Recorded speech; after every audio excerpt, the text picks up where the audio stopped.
Hello guys, आप सभी का धन्यवाद। मैं वीरेंद्र कुमार, ज्ञान ज्योति आईटीआई कॉलेज चूरू। स्टूडेंट, आज हम बात करेंगे इलेक्ट्रीशियन थ्योरी के ऑब्जेक्टिव टाइप क्वेश्चनों की, जो हमारे एनुअल एग्ज़ाम के लिए बहुत महत्वपूर्ण होते हैं। तो गाइज, ज़्यादा टाइम वेस्ट नहीं करते हुए हम चलते हैं आज की हम इस क्वेश्चन सीरीज के पहले क्वेश्चन पे। और वो हमारा पहला क्वेश्चन है कि आर्मेचर घुमाव में निम्नलिखित में से कौन सा नियम अंत में कनेक्टर द्वारा एक छोर से जुड़े दो कंडक्टर होते हैं। एक छोर से जुड़े दो कंडक्टर होते हैं। तो गाइज, वो हो गया टर्न्स। सीधी सी बात यही है, आर्मेचर घुमाव में निम्नलिखित में से कौन सा नियम अंत में कंडक्टर द्वारा एक छोर से जुड़े दो कंडक्टर होते हैं। तो वो क्या होता है गाइज? टर्न्स ही तो होता है। उसको जो घुमाव है उसको टर्न ही तो बोलेंगे। कोयल में तो क्या होता है, बहुत सारे टर्न्स होते हैं। और वाइंडिंग क्या होती है? वाइंडिंग अलग होती है, सोलेनॉइड अलग होता है, कर्ल्स अलग होता है। तो गाइज, इस क्वेश्चन का आंसर हो जाएगा टर्न। ऑप्शन नंबर ए सही। यदि एक अल्टरनेटर वाइंडिंग में 5/6 का एक फ्रैक्शन पिच है तो कोयल स्पेन होगा। तो गाइज, कोयल स्पेन कितना होगा? 150 डिग्री होता है।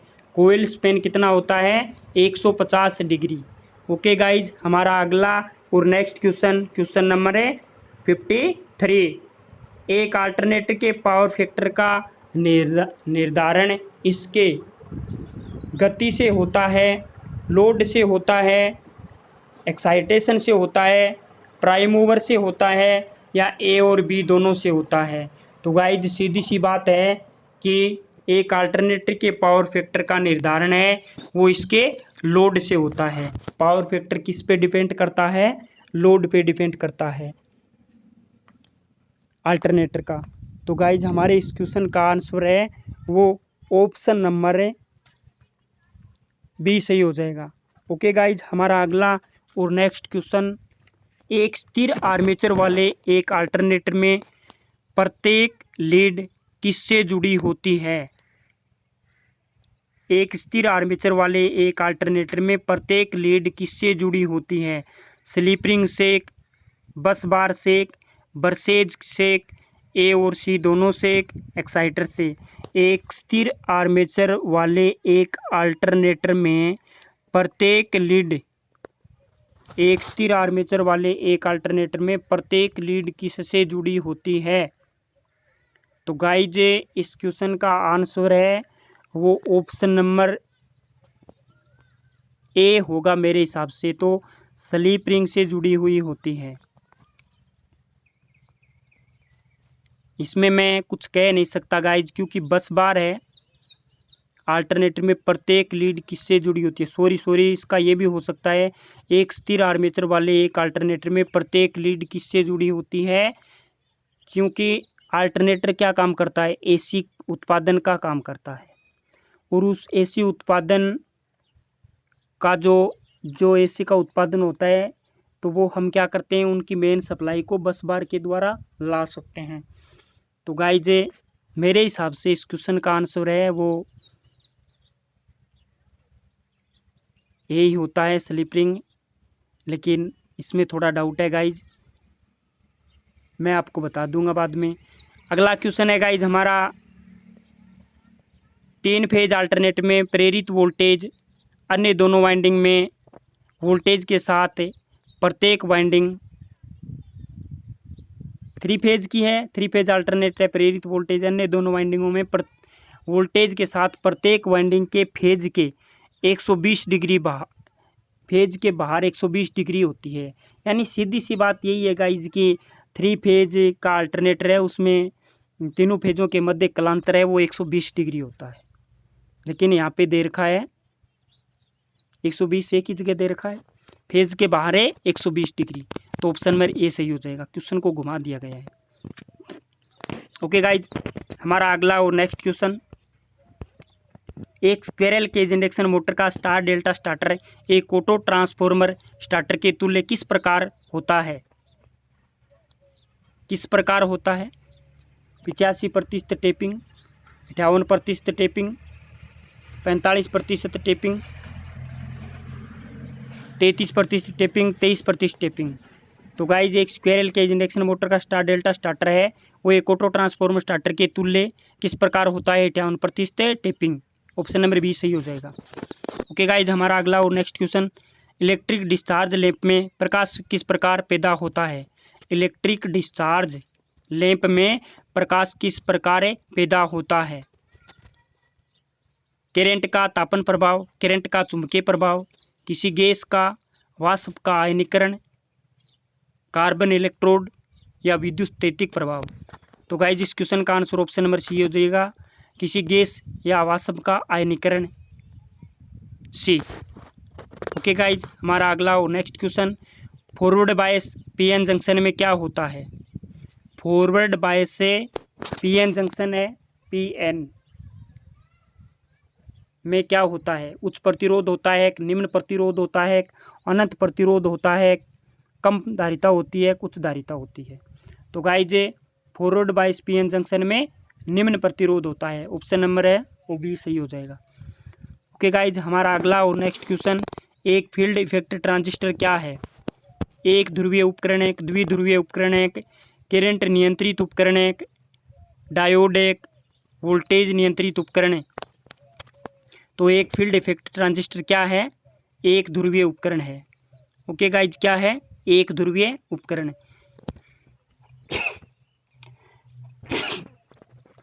ऑप्शन नंबर ए है वो सही हो जाएगा, एक ध्रुवीय उपकरण। ओके गाइज, हमारे इस क्वेश्चन सीरीज का अगला और नेक्स्ट क्वेश्चन, निम्न में से कौन से रोधन वर्ग 90 डिग्री सेंटीग्रेड तक तापमान सहन कर सकते हैं? वर्ग वाई, वर्ग एक, वर्ग एफ एक, वर्ग सी, वर्ग एच।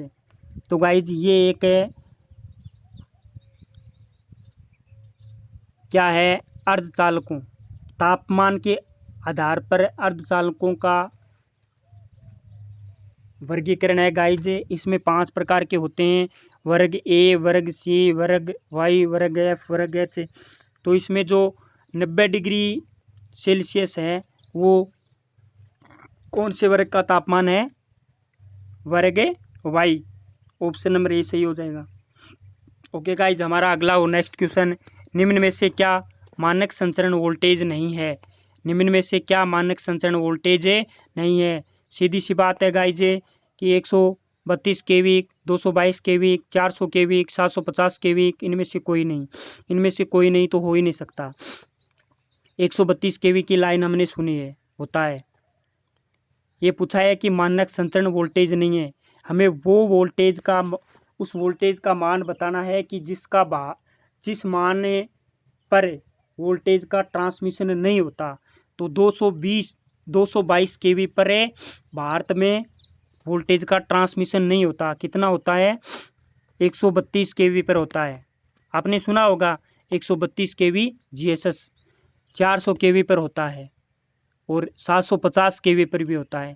एक बात ध्यान में रखना गाइज, बहुत महत्वपूर्ण क्वेश्चन है कि भारत के अंदर अधिकतम ट्रांसमिशन वोल्टेज का मान कितना है?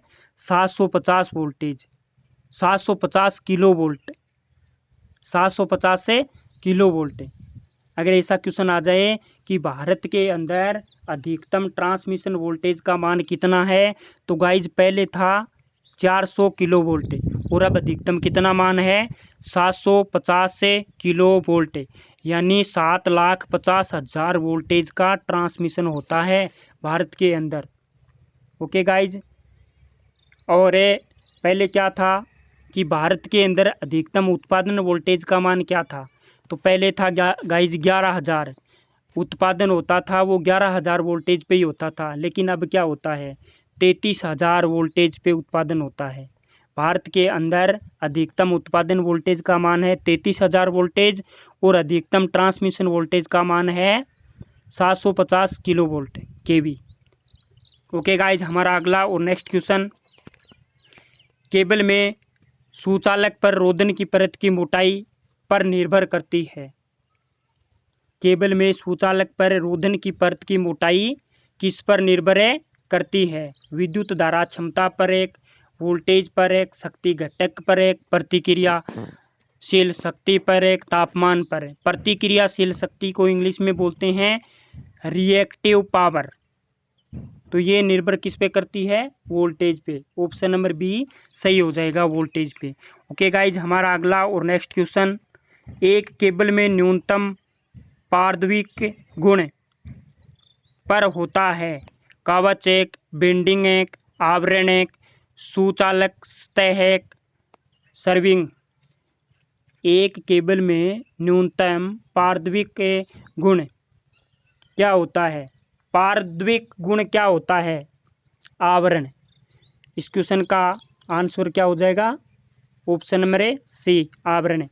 अगला क्वेश्चन है, किस पदार्थ में सर्वाधिक विद्युत चालकता होती है? किस पदार्थ में सर्वाधिक विद्युत चालकता होती है?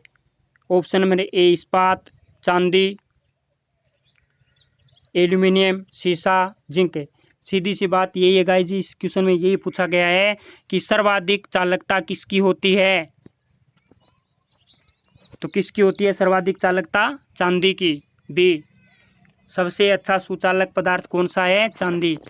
तो इसमें यही पूछा है कि इस पदार्थ में सर्वाधिक विद्युत चालकता होती है चांदी। ऑप्शन नंबर बी सही हो जाएगा। ओके गाइज, हमारा अगला और नेक्स्ट क्वेश्चन, निम्न में से कौन से घुमावों में डेल्टा संयोजन का उपयोग किया जाता है? संचरण लाइन परिणामीत्र के प्राथमिक में, प्रत्यावर्ती के घुमाव या वितरण परिणामीत्र के द्वितीयक में, वितरण परिणामीत्र के प्राथमिक में।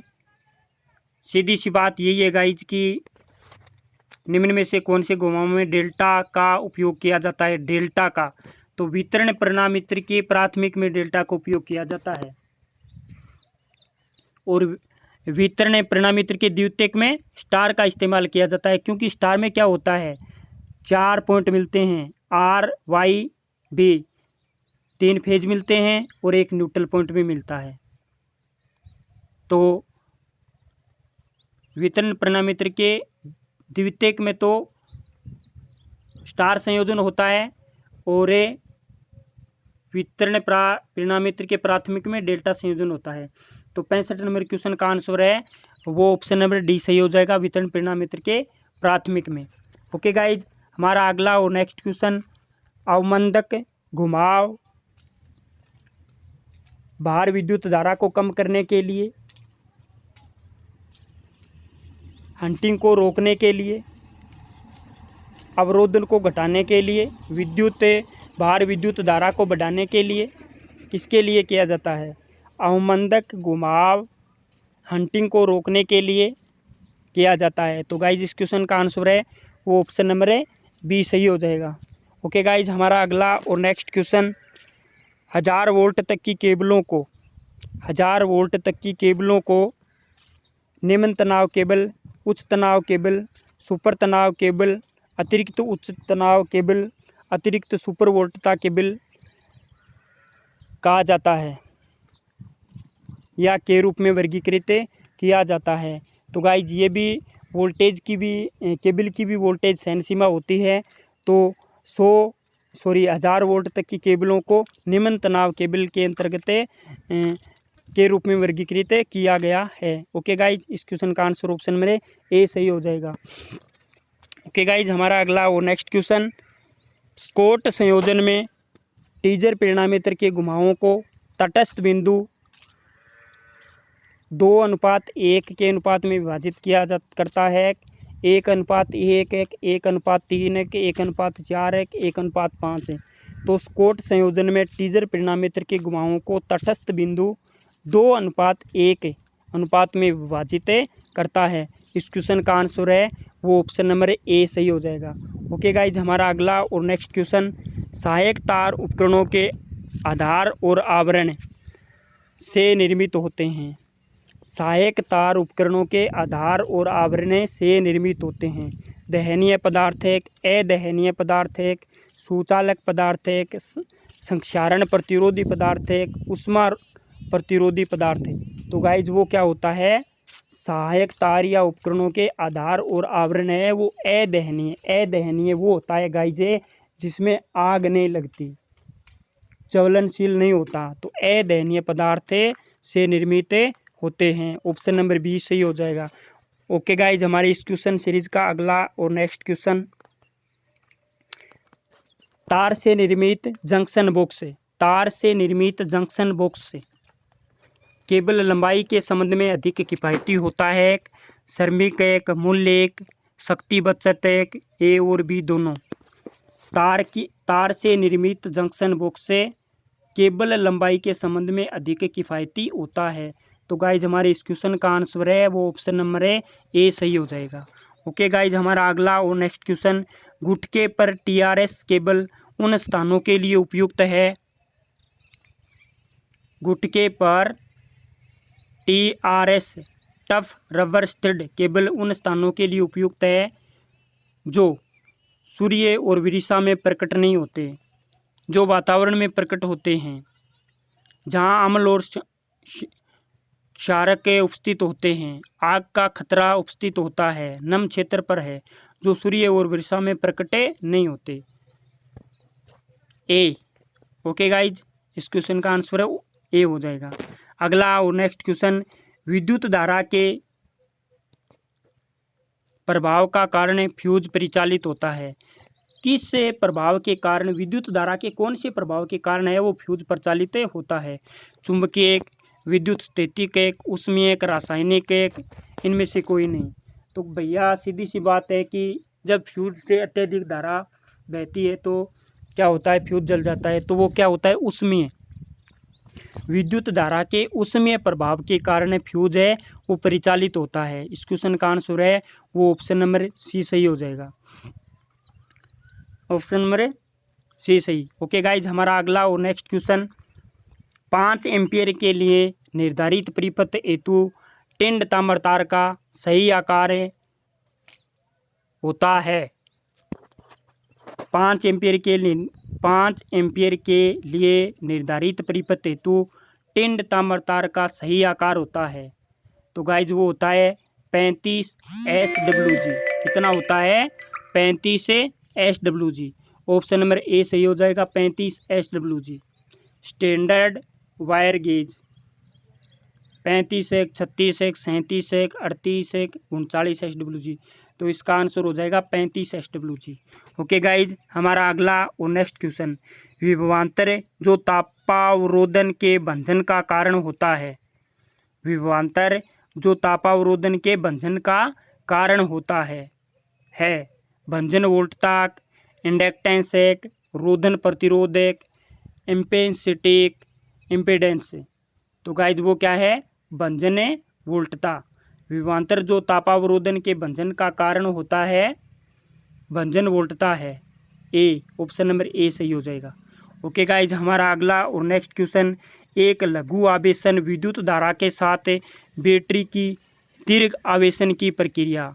एक लघु आवेशन विद्युत धारा के साथ बैटरी की दीर्घ आवेशन की प्रक्रिया कहलाती है।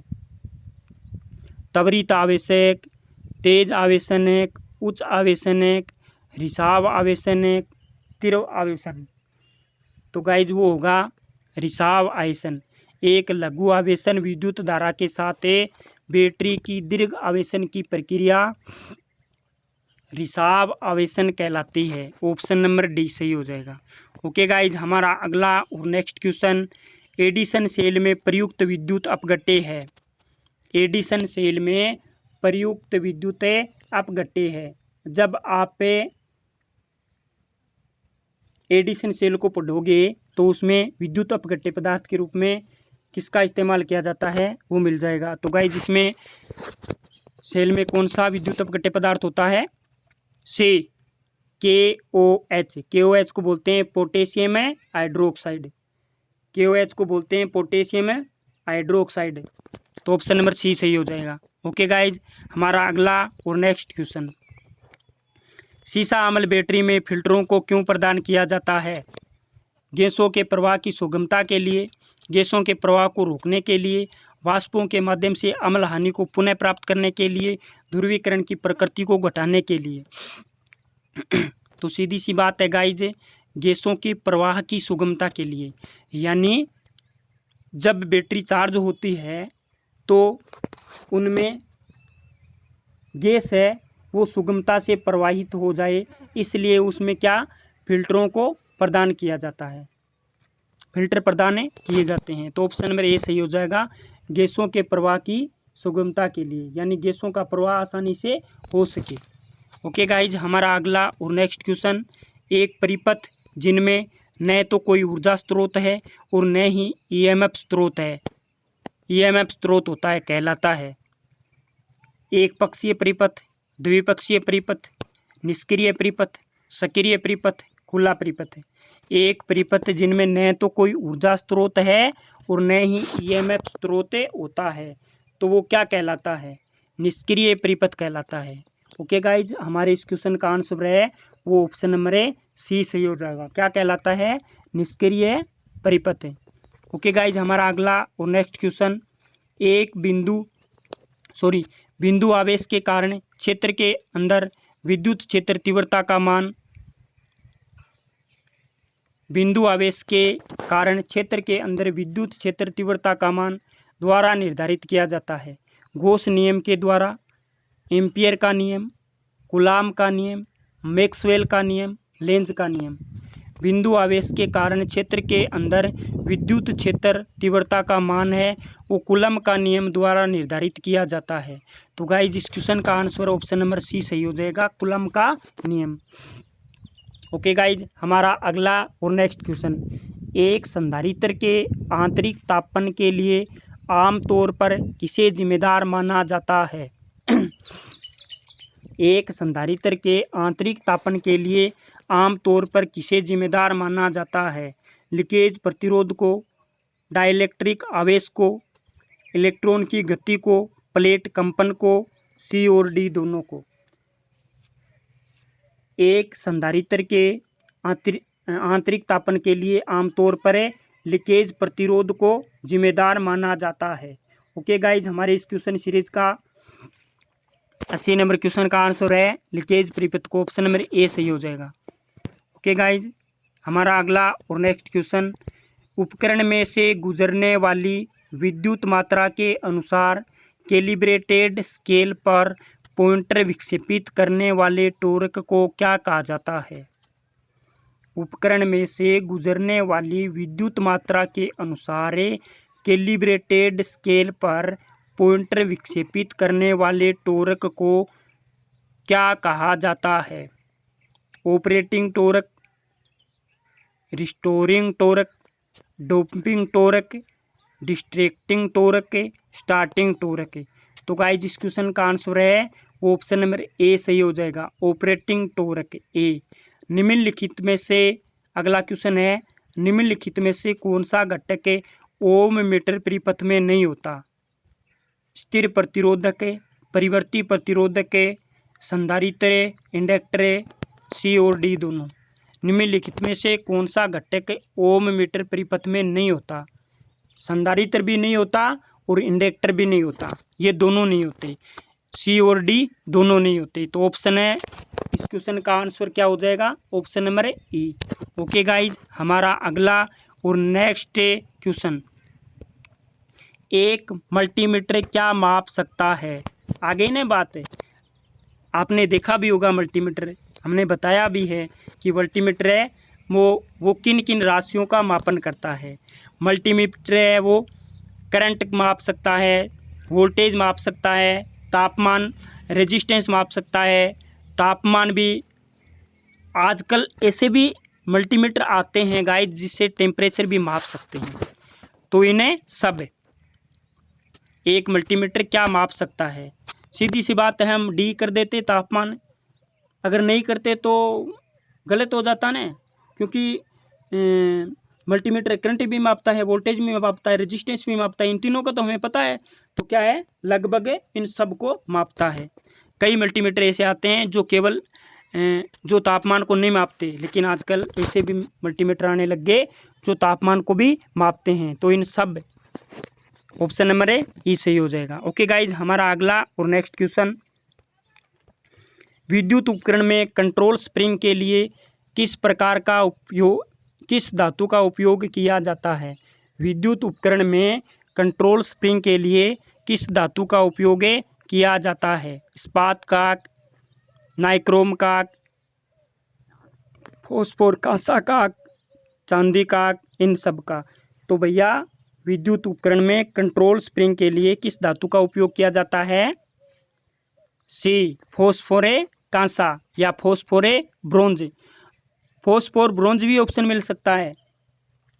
ओके गाइज, तो हमारे इस क्वेश्चन का आंसर हो जाएगा फॉस्फोरे कांसा, सी। एक स्वचालित विद्युत प्रेस का तापमान नियंत्रित करने वाला घटक कौन सा है? सीधी सी बात है, जो प्रेस होती है, इलेक्ट्रिक आयरन होती है, उसके अंदर तापमान को नियंत्रित करने के लिए कौन सा घटक लगा होता है? एक स्वचालित विद्युत प्रेस का तापमान नियंत्रित करने वाला घटक कौन सा है? तापन अवयवक, श्रेणीक्रम प्रतिरोधक, थर्मोस्टेट, एम्प्लायंस सॉकेट, ए और बी दोनों। एम्प्लायंस सॉकेट क्या होता है गाइज? एम्प्लायंस सॉकेट वो होता है कि जिस सॉकेट में उस प्रेस की पिन को लगाया जाता है, यानी सप्लाई प्रेस को दी जाती है, वो होता है एम्प्लायंस सॉकेट। ए और बी दोनों। तो गाइज इस क्वेश्चन का आंसर ऑप्शन नंबर सी सही हो जाएगा। तापमान को नियंत्रित करने के लिए प्रेस के अंदर थर्मोस्टेट लगा होता है। ओके गाइज, हमारा अगला और नेक्स्ट क्वेश्चन, भारत में एसी पावर लाइन वोल्टेज की आवृत्ति क्या है? भारत में एसी पावर का ट्रांसमिशन किया जाता है तो उसकी आवृत्ति क्या है? 50 hertz, 60 hertz, 100 hertz, 120 hertz, 125 hertz. भारत में एसी पावर लाइन वोल्टेज की आवृत्ति क्या है? A, option number A 50 hertz. Okay guys, हमारे इस क्वेश्चन का आंसर ऑप्शन नंबर ए सही हो जाएगा, 50 हर्ट्ज। हमारा अगला और नेक्स्ट क्वेश्चन, निम्नलिखित में से क्या पीजो इलेक्ट्रिक पदार्थ का एक उदाहरण है? निम्नलिखित में से क्या पीजो इलेक्ट्रिक पदार्थ का उदाहरण है? Lead, zirconate, titanate, barium titanate, lithium niobate, potassium niobate. इन सब निम्नलिखित में से क्या पीजो इलेक्ट्रिक पदार्थ का उदाहरण है? इन सब। तो गाइज इस क्वेश्चन का आंसर है वो ऑप्शन नंबर है ई सही हो जाएगा, इन सब। ओके गाइज, हमारा अगला और नेक्स्ट क्वेश्चन, अस्थायी स्थापना के लिए निम्नलिखित में से किस वायरिंग की अनुशंसा की जाती है? अस्थायी स्थापना के लिए निम्नलिखित में से किस वायरिंग की अनुशंसा की जाती है? तो गाइज क्लेट वायरिंग है, सीटीएस वायरिंग है, टीआरएस वायरिंग है, पीवीसी कंड्यूट वायरिंग है, पीवीसी केपिंग वायरिंग है। अस्थायी स्थापना के लिए निम्नलिखित में से क्लीट वायरिंग की अनुशंसा की जाती है। ऑप्शन नंबर ए सही हो जाएगा। ओके गाइज, हमारा अगला और नेक्स्ट क्वेश्चन, निम्नलिखित में से कौन सी लैंप लगभग मोनोक्रोमेटिक प्रकाश देता है? सोडियम वाष्प lamp, GLS lamp, tube light, mercury वाष्प लैंप, सी और डी दोनों। निम्नलिखित में से कौन सी लैंप लगभग मोनोक्रोमेटिक प्रकाश देता है? तो गाइज इस क्वेश्चन का आंसर है वो ऑप्शन नंबर ए सही हो जाएगा, सोडियम वाष्प लैंप। सोडियम वाष्प लैंप है वो मोनोक्रोमेटिक प्रकाश देता है। आपको एक अलग सा ही उजाला मिलेगा सोडियम वाष्प लैंप का। और सोडियम वाष्प लैंप को प्रचालित करने के लिए एक डिवाइस लगी होती है जिसको बोलते हैं इग्नेटर, और इग्नेटर के अंदर टर्मिनलों की संख्या होती है तीन टर्मिनल होते हैं उसमें। ओके गाइज, हमारा अगला और नेक्स्ट क्वेश्चन, निम्नलिखित में से ट्रांसफॉर्मर का घटक नहीं है। अगला नेक्स्ट और लास्ट क्वेश्चन है इस क्वेश्चन सीरीज का कि निम्नलिखित में से ट्रांसफॉर्मर का घटक नहीं है, वो बताना है हमें जो ट्रांसफॉर्मर में काम में नहीं लिया जाता। Breather, conservator, tap changer, Buchholz relay, इनमें से कोई नहीं। तो गाइज ट्रांसफॉर्मर में ब्रीदर भी होता है, कंजर्वेटर भी होता है, टेप चेंजर भी होता है, बुकोल्स रिले भी होती है, ये सब होते हैं। तो इनमें से कोई नहीं, इनमें से कोई नहीं वाला आंसर है, ऑप्शन सही हो जाएगा, क्योंकि इनमें से कोई नहीं है जो कि ट्रांसफॉर्मर का घटक है, नहीं है। तो ऑप्शन नंबर ई सही हो जाएगा। ओके गाइज, निम्नलिखित में से ये सब हैं, ब्रीदर है, कंजर्वेटर है, टेप चेंजर, ये ट्रांसफॉर्मर के घटक हैं, लेकिन नहीं है पूछा है, तो नहीं वाला ऑप्शन हो जाएगा, इनमें से कोई नहीं, ऑप्शन नंबर ई। ओके गाइज, आज के लिए इतना ही। थैंक्स है, धन्यवाद है। यूं ही बने रहे हमारे इस यूट्यूब चैनल के साथ। मैं मिलूँगा अगली वीडियो में अच्छे क्वेश्चनों के साथ। धन्यवाद, आप सभी का धन्यवाद, थैंक यू।